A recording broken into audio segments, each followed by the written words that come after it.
On Sunday, Chile had a presidential election. The two candidates that came top were Michelle Bachelet and Evelyn Matei. The two of them must now fight it out in a runoff election to be held next month. Now, Mike, Michelle Bachelet was the favourite in this election. How good a result for her was this? Well, she did overwhelmingly better than the opposition. I mean, she got 47% of the vote, which by any standard is a pretty whacking result. For Evelyn Matei of the governing centre-right alliance, 25% is a very poor result.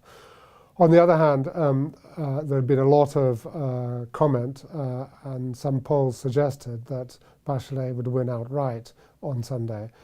She does now have to go into a second round. And perhaps more importantly, although her coalition did quite well in the congressional election held at the same time, it may not have won as big a majority as it wanted to take some constitutional measures, to make some constitutional changes. Can you tell us a bit more about that? What are the changes that she wants to make to the Constitution, and how will the congressional result hamper her in doing this? Well, she ran on a platform of more radical reform than Chile has seen in the past 25 years. In particular, focusing on three things. Firstly, she wants to raise taxes, particularly on business, on corporate income. Secondly, she wants to use some of that money to finance an essentially free at the point of use education system and outlawing or removing from the education system for-profit providers.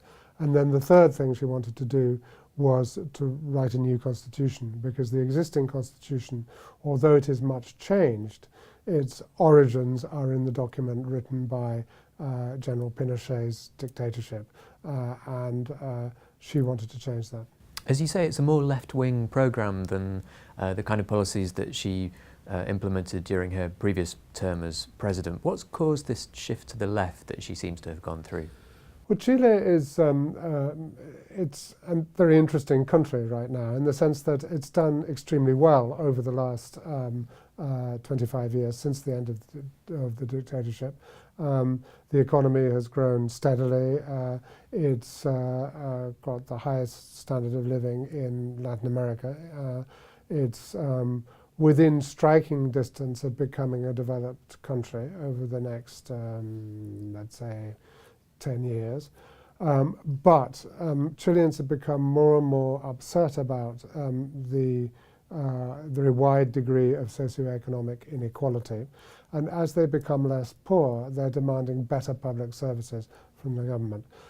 So for the last few years, there has been a very persistent and large and militant student movement that's been in the streets a lot, demanding free education, by which they mean that the taxpayer should pay rather than the student. Bachelet has broadly sympathized with the demands of that movement, and she chose to fight the election on the issue of inequality rather than growth. Now, before doing all this, she has to win the election next month, the runoff. Is there any chance that she could mess this up? I think it's very hard for her to lose. I mean, I think the turnout on Sunday was sort of fairly disappointingly low, in that the outgoing government had changed the electoral law to make registration automatic and make voting voluntary, but the total number of voters was slightly below the 4 years ago.